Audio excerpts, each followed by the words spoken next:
একটি মজার ভাজি নিয়ে এসেছি। সেটি হলো লাউয়ের খোসা, আপনারা অথবা পাকলাও বলতে পারেন। লাউর খোসা ভাজি, ডিম দিয়ে লাউর খোসা ভাজি। এই ভাজিটা খুবই মজা।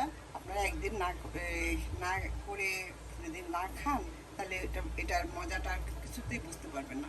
এটা একদিন আপনারা অন্তত কষ্ট করে এই ভাজিটা করে খাবেন, আপনাদেরও ভালো লাগবে। ভালো লাগবে মানে কি, এই ভাজির প্রেমে পড়ে যাবে। তো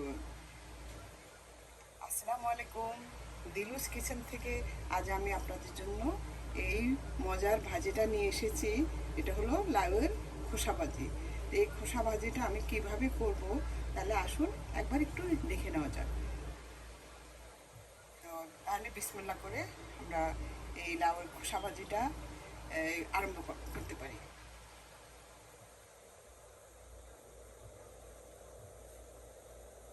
এই যে লাউর খোসা ফেলে না দিয়ে, এই যে একটু এভাবে একটু মোটা করে কেটে, এই যে মোটা করে কেটে নেবেন। এই লাউ খোসা আমি ডিম দিয়ে ভাজি করব। এটা খেতে খুবই মজার। এই যে আমি আগে থেকে কিছু কুচি করে কেটে নিয়েছি, এরকম কুচি করে কেটে নিতে হবে। এই এই লাউ খোসা ভাজি ডিম দিয়ে অসাধারণ। এই ভাজি হলে আর কিছুই লাগে না। তো তাহলে আসুন এই এই ভাজিটা আমি কিভাবে করব সেটাই আমি আপনাদের সাথে শেয়ার করছি। আপনারা আমার এই এই রেসিপিটা ফলো করবেন। আমি এই যে লাউর খোসা ভাজিটা করার জন্য আমি এখানে একটা ফ্রাই প্যান বসিয়ে দিয়েছি। এই যে দিয়ে দিলাম কিছু 1 টেবিল চামচ পরিমাণ তেল। আর দিয়ে দিব আমি শুকনো মরিচ দিয়ে দিচ্ছি। আপনারা চাইলে কাঁচামরিচ দিতে পারেন। আমার শুকনো মরিচটা দিলে দেখতে ভালো লাগে, সেই জন্য শুকনো মরিচটা দিয়েছি।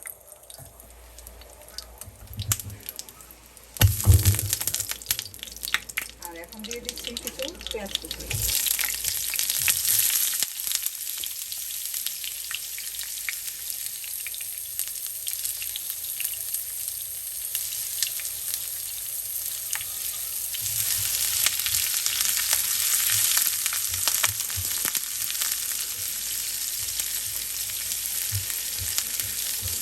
পেঁয়াজটা হালকা করে ভাজা হয়ে গিয়েছে, এই যে দেখুন হালকা বাদামি হয়ে গেছে। এখন আমি সামান্য একটু হলুদ দিয়ে দিব। এটা অপশনাল, স্কিপ করতে পারেন, তো দিলে দেখতে ভালো লাগে।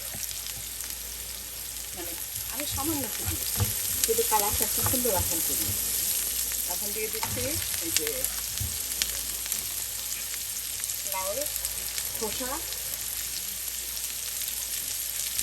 এই যে লাউয়ের খোসাটা আমি সুন্দর করে কুচি করে কেটে তাকে ধুয়ে রেখেছিলাম, সেটা দিয়ে দিলাম। আমি কোনো মশলা দিব না। এই লাউ খোসাটা আমি ডিম দিয়ে ভাজি করব। এখন দিয়ে দিচ্ছি আমি স্বাদ মতো লবণ। আমি 1 চা চামচ লবণ দিয়ে দিচ্ছি। লবণটা আপনাদের স্বাদ অনুযায়ী দিবেন। তবে সবসময় মনে রাখবেন, ভাজি বলেন, তরকারি বলেন, যে কোনো রান্না বলেন, লবণটা সঠিকভাবে না হলে খেতে ভালো লাগে না। এখন আমি এই একটা ঢাকনা দিয়ে ঢেকে দিচ্ছি।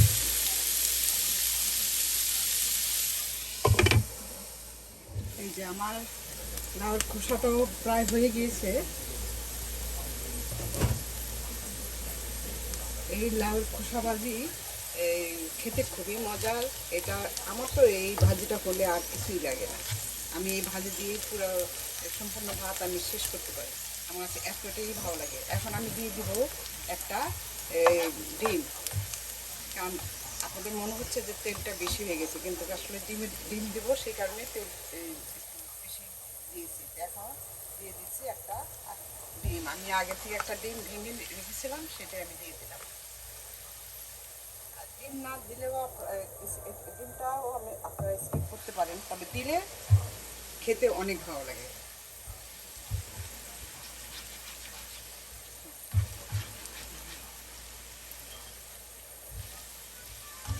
এভাবে ডিমটা দিয়ে মিশিয়ে নিতে হবে।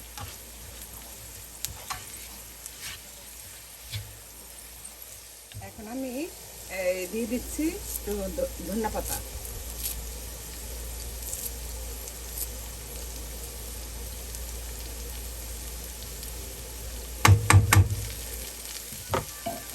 এইভাবে আপনারা ভাজিটা করে খেয়ে দেখবেন, আপনাদেরও ভালো লাগবে, অনেক ভালো লাগবে। শুধু ভালো লাগবে না, অনেক ভালো লাগবে। কারণ এই লাউর খোসাটা শুধু একটু কেটে নিতে কষ্ট, কিন্তু কাটার পর এটা যে কতটা মজার একবার না খেলে বুঝতে পারবেন না।